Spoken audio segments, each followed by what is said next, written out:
Friendo Steve here. And Larson. And welcome back to Going In Raw News Brief. We're going to try to keep this one brief, but first, remember, Sunday, WrestleMania Backlash. We're going to be live with our reactions and our recap at the YouTube and then at the Twitch. But first, talk about the news. Larson, what's in the news? So we can agree there's a lot going wrong creatively on Monday Night Raw these days. Oh, yes. But could a roster shakeup lead to a revitalization of the show? WrestleVotes has a report that suggests that such a shakeup has been talked about backstage, is what WrestleVotes had to say. Quote, there's been backstage chatter recently that the Raw roster needs some fresh faces. Two ideas I've heard talked about are Damian Priest getting a big opportunity and Aleister Black being moved over.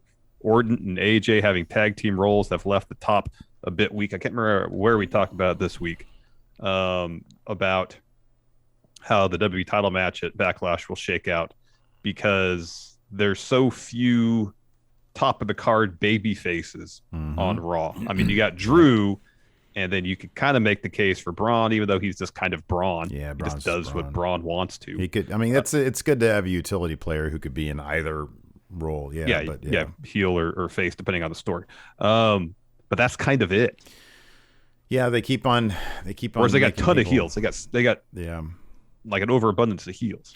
Yeah, there definitely needs to be a shakeup. I think it's a lot. I think, number one, I like one of these moves. I like Damian Priest.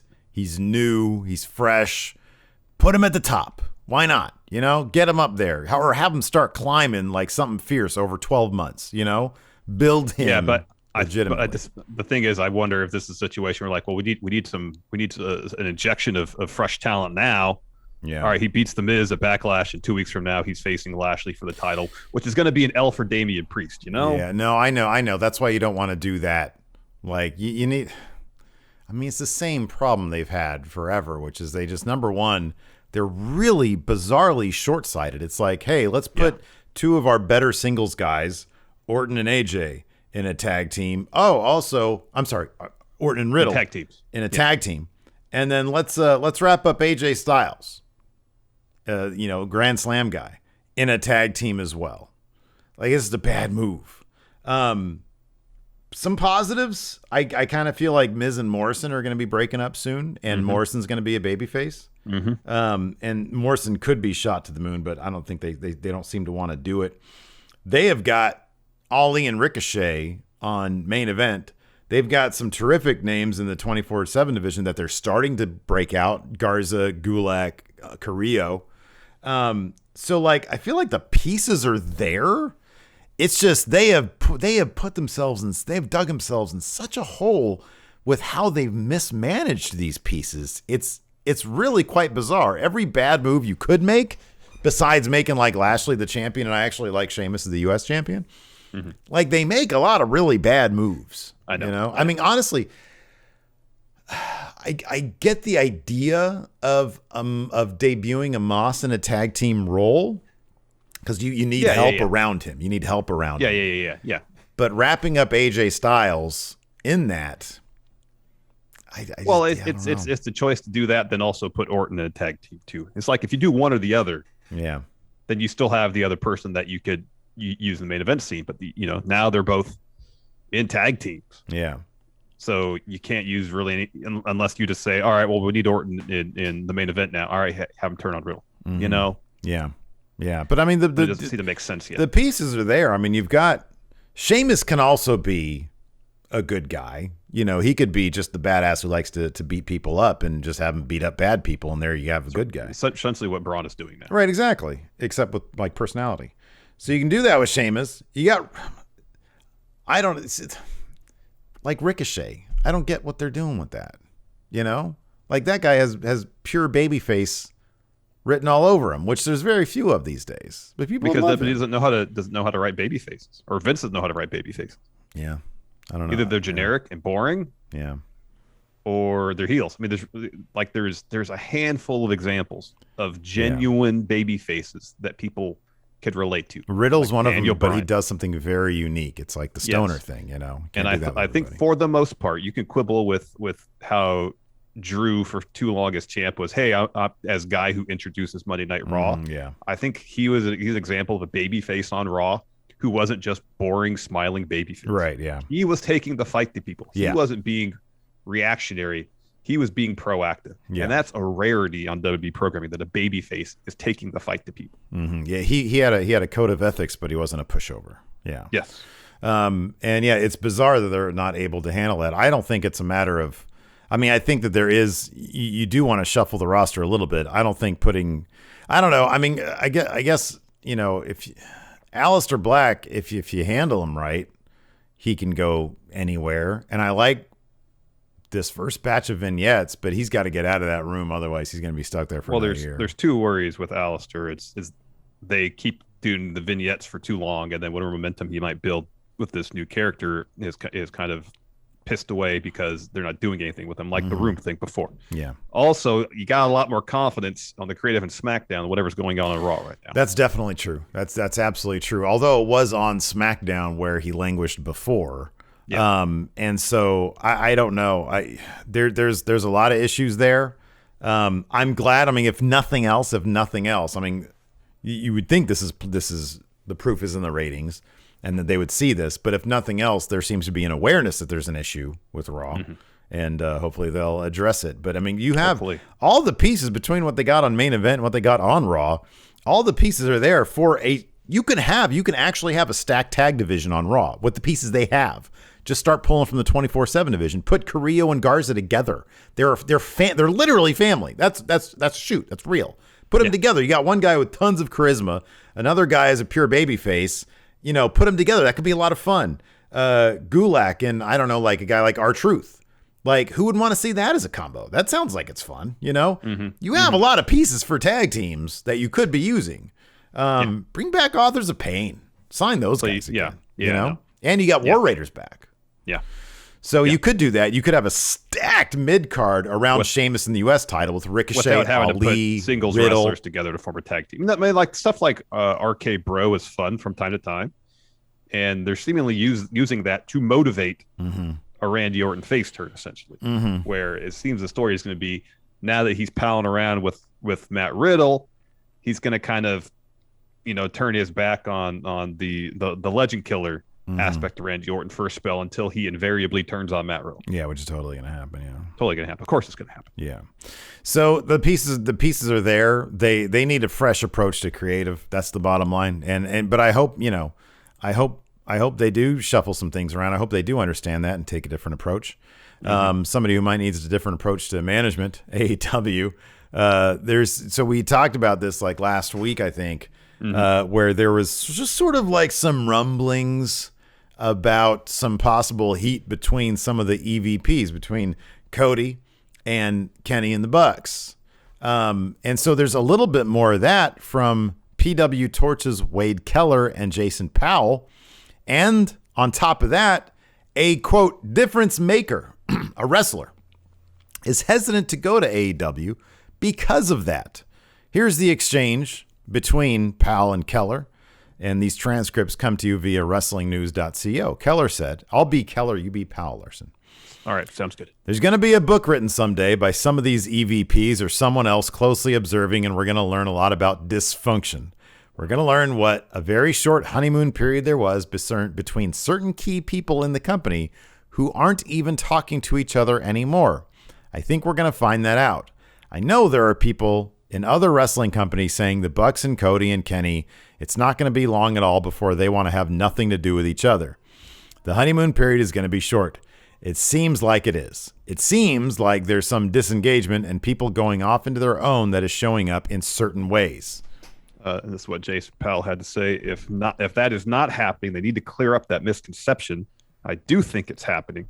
There's a would-be difference maker who could be there that has that opinion that there's all this infighting, and this person, for that reason, is hesitant to go there. Is there any chance this guy's initials is PB? Or DB? Could be DB. I don't know. But I mean, it's not healthy to speculate because who knows, but exactly. I mean, there are some people that we know it's not going to be because of their contracts, but there's some obvious free agents out there, and there's a number, few difference makers. SJ. Yeah. I mean, this is the second time we've heard about this. And we've pointed out for a while that Cody's creative exists in an entirely different universe than seemingly the rest of AEW. Nobody else even references his stories. And I can't imagine the amount of validation, if this is true, that they're all getting out of the reception to that promo of his, which was asinine. Nobody, like MJF doesn't talk about him. Nobody talks about him. I mean, that's the thing about, there is so much crossplay between everybody in AEW, except Cody's little slice. It's going to be very interesting to see how this all plays out, where this all goes. But yeah, I don't know. We'll find out. I don't know. I mean, I think Powell is right that if these rumors, there's more talk about them, more people maybe bringing up instances, that even in just some comedic way to address it on BTE, to poke fun at it, which they've done in the past. You hear rumors about stuff, they'll poke fun at it. And after that happens, you don't really hear talk about it anymore. Yeah. It's like they'll acknowledge the rumor, they'll poke fun at it, and lead you to believe, okay, this is nothing. Mm-hmm. And everybody moves on. That hasn't happened yet, as far as I know. Yeah, no, it hasn't. And the real problem, it'd be one thing if Cody was just fine existing in his universe, and the Bucks did their thing.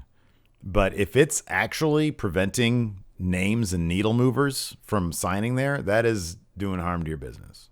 Yep. That needs to be worked out. That's the difference. If it's the right name, that's the difference between a 900,000 viewer episode and a million plus. Which perception wise kind of matters. I mean, who knows if anything but the demo, if they continue to do really well in the demo. What were they in the demo this week? Was it like second, third, something like that? It was still pretty good. It was still pretty good, like last week, but it was still pretty good. I mean, if you want to grow this company to the next level, you're going to need more big names, more big free agents that you can get your hands on. If you got problems up in management, that's going to be that might be an issue. Mm-hmm. Anyway, speaking of AEW, a lot of people poked fun, of course, at the conclusion of Blood and Guts because of the obvious crash pad that Chris Jericho landed on. According to Wrestling Observer, Jericho didn't come away from that spot unscathed. What happened, Larson? So this is according to Dave Meltzer in the newsletter. Quote, Chris Jericho suffered a dislocated elbow in the fall off the cage at the end of Blood and Guts. Meltzer continues, I presume he's working Stadium Stampede based on the television angle, but otherwise he's out for 4 to 6 weeks. I would explain, I thought at first, because we didn't know this at the time, that the giant arm brace he had on Dynamite this last week was just kayfabed injury. Yeah, I didn't think about it. So if you take this report at face value, apparently he did bang himself up. Man, I understand people who might say you get a different angle on that shot, maybe, but that was a gnarly fall. I mean, when he talked about it too recently, and he talked about his head being like a foot away from hitting the light, and the margin of error was really thin, but like even hitting the crash pad. I mean, dude, could you imagine falling 20 feet and not knowing? I mean, I'm sure he's taken some falls before. He might have a good idea when to sort of brace, for impact when that's going to happen. But could you imagine blindly falling backwards and the of hitting that? That's horrifying. Mm-hmm. That dude took a fall for our entertainment. And it was a gnarly one. So, hats off to Jericho for that, if nothing else. Yep. Anyways, hats off to us for watching Impact Wrestling last night. And hats off to the Friendos for hanging out with us. And hats off to Impact putting on another fun show. Oh, man, absolutely. This was a blast. Havoc defeated Rosemary for the #1 title shot at Under Siege. Afterwards, Deonna Purrazzo tried to attack Havoc, but Havoc was having none of it. Took care of her. This was rad. LP, there was an X Division scramble. LP ended up getting the pin on Maple Leaf Muscle, Petey Williams, to get his X Division title shot at Under Siege. There's this wildly entertaining spot where he was doing sort of an ode to old school, where TJP was sort of holding him up on the ropes, and LP was like, got Petey Williams on his shoulder. No, it was Ace Austin on his shoulders. Like jumped from one rope to the other rope and then dumped him. Oh man, it was great. Did a Death Valley driver off the top of everybody else. It was crazy. Oh, it was crazy. Willie Mack defeated Sam Beal, and then Willie Mack is attacked by W. Morrissey. Afterwards, they have a match at Under Siege, I believe. Yeah. And then we got Dave Finley defeating Carl Anderson by DQ because I think Kenny got involved in this, didn't he? Yeah. Kenny ran in and broke up a pin, and then a brawl broke out, and then Ed Edwards, got involved, and the baby faces chased the elite out of the ring. Mm-hmm. Yep. Let's see here. Also, Brian Myers, the most professional wrestler, defeated Crazy Steve. And in the main event, Sami Callihan, Moose, and Chris Bay defeated Chris Sabin, Matt Cardona, and Trey Miguel after Sami hits Chris Sabin with a package pile driver. They cut backstage to Don Callis looking really concerned. Specifically about Sami Callihan, because he was looking straight at the camera. So this is the 6 participants that's going to be in the gauntlet match. Eliminator match. This is I don't think it's Eliminator. I think it's just a 6-man match. It's a 6-man match. Okay, I think so. So that's going to be a lot of fun. And then of course tonight is SmackDown. We got Shayna Baszler and Nia Jax taking on Tamina and Natalya for the tag titles. Oh, okay, cool. That's it. That's the only preview we got. Okay. Yeah, it's the only thing that's been announced that I have found. Yes. All right. Well, there you go. Well, thanks everybody for tuning in. We appreciate it. Give this video a thumbs up. Check out one of these other videos on the screen right now. And until next time, we'll talk to you guys later. Goodbye.